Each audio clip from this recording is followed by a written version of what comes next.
இங்கே இந்த நல்ல நிகழ்ச்சிக்கு நமக்கெல்லாம் பல்வேறு கருத்துக்களை எடுத்துச் சொல்வதற்காக வருகின்றிருக்கிற உலக தமிழ் மக்களுடைய ஒப்புயர்வற்ற தலைவர், 1000 துரோகங்களை கண்டாலும் அஞ்சாமல் எதிர்த்து நின்று தமிழுக்காகவும் தமிழ் மண்ணுக்காகவும் தமிழ் மக்களுக்காகவும் தன்னை அர்ப்பணித்து வாழ்ந்து கொண்டிருக்கிற மகத்தான தலைவர் மருத்துவர் ஐயா அவர்களே, நம்மை வழிநடத்திக் கொண்டிருக்கிற அக்கா செயல் தலைவர் ஸ்ரீகாந்தி அக்கா அவர்களே, மற்றும் எஸ்ஐசியுடைய தலைவர் சிவபிரகாசம் உள்ளிட்ட பாட்டாளி மக்கள் கட்சியுடைய மாவட்ட செயலாளர்களே, மாவட்ட தலைவர்களே, அனைத்து நிலை பொறுப்பாளர்களே, உங்கள் அனைவருக்கும் எனது முதற்கண் வணக்கத்தை அன்போடு சொல்லிக் கொள்கிறேன்.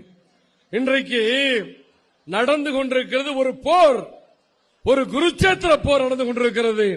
ஒரு தூசுக்கும் இமயமலைக்கும் இடையிலே ஒரு போர் நடந்து கொண்டிருக்கிறது. ஒரு தூசு, எதுக்கும் பயன்படாத ஒரு தூசு, சின்ன ஒரு புள்ளி. அந்த புள்ளி இன்றைக்கு மருத்துவர் ஐயா என்ற ஒரு இமயமலையோடு மோதுவதற்காக இன்னைக்கு பல திட்டங்களை, பல சதிகளை, பல துரோகங்களை, பல்வேறு விதமான கோடிகளை இறைச்சி இன்றைக்கு செய்து கொண்டிருக்கிறார்கள். இன்றைக்கு அரசியல் தெரிந்த எல்லாத்துக்கும் தெரியும், பெற்றெடுத்த அப்பா அம்மாவை மதிக்காத இந்த தமிழ்நாட்டிலே யாருமே தலைவராக வந்ததில்லை. இன்னைக்கு நான் உங்கள்கிட்ட சொல்றேன், புரட்சி தலைவர் எம்ஜிஆர் அவருடைய அம்மா சத்யா தினமும் கோயில் கட்டி கும்பிடாத அளவுக்கு வழிபட்டு விட்டு தான் செல்லுவார். கலைஞர் அவருடைய தாய் அஞ்சுக அம்மையாரையும் அவருடைய அப்பா முத்துவேலரையும் தினமும் பார்க்காம வெளியே போக மாட்டாரு. புரட்சி தலைவி என்று சொல்லப்பட்ட முன்னாள் முதலமைச்சர் ஜெயலலிதா தன்னுடைய தாய் சந்தியாவை கடவுளுக்கு நிகராக பார்த்தவர். இன்றைக்கு இருக்கிற முதலமைச்சர் மு.க. ஸ்டாலின் அவர்கள், அவருடைய அப்பா கலைஞர் அவர்கள் 94 வயது வரையிலே அவருடைய உதவியாளர் போல இருந்து செயலாற்றியவர்.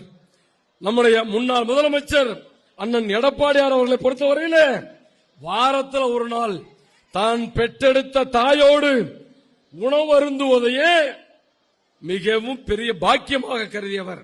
அப்படிப்பட்டவர்கள்லாம் வாழ்ந்த இந்த நாட்டிலே தன்னை பெற்றெடுத்த தந்தை இந்த பாட்டாளி மக்கள் கட்சி என்று ஒரு மிகப்பெரிய இயக்கத்தை உருவாக்கி அதற்கு தலைவராக்கிய அன்புமணி அவர்களை தலைவராக்கிய ஒரு மகத்தான தலைவர் மருத்துவர் ஐயா அவர்களுக்கு இன்னைக்கு அவர் செய்து கொண்டிருக்கிற துரோகம் ஒன்னா ரெண்டா நினைச்சு பாருங்க. ஒன்னா ரெண்டா, தேர்தல் ஆணையம் எப்படியாப்பட்ட ஒரு நீதிமன்றத்துக்கு சமமான ஒரு அமைப்பு. அந்த தேர்தல் ஆணையத்தில் பொய்யான தகவல் 2022 5வது மாசம் 28ஆம் தேதி ஒரு தேர்தல் நடக்கிறது, ஒரு பொதுக்குழு நடக்கிறது.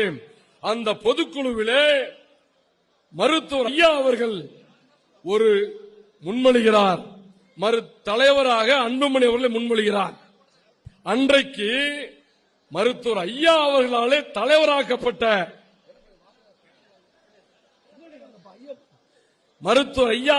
தலைவராக்கப்பட்ட அன்புமணி எல்லா கடிதமும் ஆதாரத்தோடு இருக்கிறது. அந்த ஆதாரத்தெல்லாம் மறைச்சிட்டு நீதிமன்றத்திலே ஒரு செய்தியை சொல்லுகிறார். நீதிமன்றத்துக்கு இணையான தேர்தல் ஆணையத்திலே என்னன்னு 2023 தான் நான் தேர்வானேன்னு சொல்லி ஒரு செய்தியை கொடுக்கிறார். எவ்வளவு அப்பட்டமான பொய்யே இது! நீதிமன்றத்துக்கு நிகரான தேர்தல் ஆணையத்தை ஏமாற்றிய அன்புமணியை உறுதியாக மருத்துவர் ஐயா அவர்களே, செயல் தலைவர் அக்கா அவர்களே, நீங்கள் நீதிமன்றத்திலே வழக்கு தொடர வேண்டும். நீதிமன்றத்தை அவமதித்த பொய் செய்தியை சொன்ன அன்புமணி அவர்களை சிறையில் அடைக்க வேண்டும். இது கடலூர் என்பது மருத்துவர் ஐயாவுடைய கோட்டை. புயலுக்கும் பணியாது, புனலுக்கும் தனியாது. இங்க இருக்கிற சிங்க குட்டிகள் யாரு? இந்த கடலூரில் இருந்து சேலத்துக்கார நான் ஐயா இடத்துல சொல்றேன், நீங்கள் நீதிமன்றத்தை ஏமாற்றிய அன்புமணி மீது வழக்கு தொடர வேண்டும். பொய்யான செய்தியை சொல்லி ஒண்ணு நிலத்தை போலி பத்திரம் மூலியமா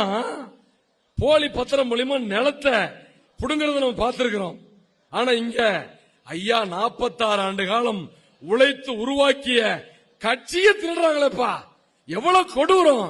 இந்த கொடூரத்துக்கும் அநீதிக்கும் நீதி கிடைக்கும். நிச்சயமாக நம்முடைய தலைவர் மருத்துவர் ஐயா அவர்கள் மாம்பழம் சின்னம் மருத்துவர் ஐயாவுடையது, பாட்டாளி மக்கள் கட்சி மருத்துவர் ஐயாவுடையது என்பதை நீதிமன்றம் சொல்லும், விரைவில் சொல்லும். நாம் வெற்றி பெறுவோம் என்று சொல்லி வாய்ப்புக்கு நன்றி கூறி முடிக்கிறேன். நன்றி, வணக்கம்.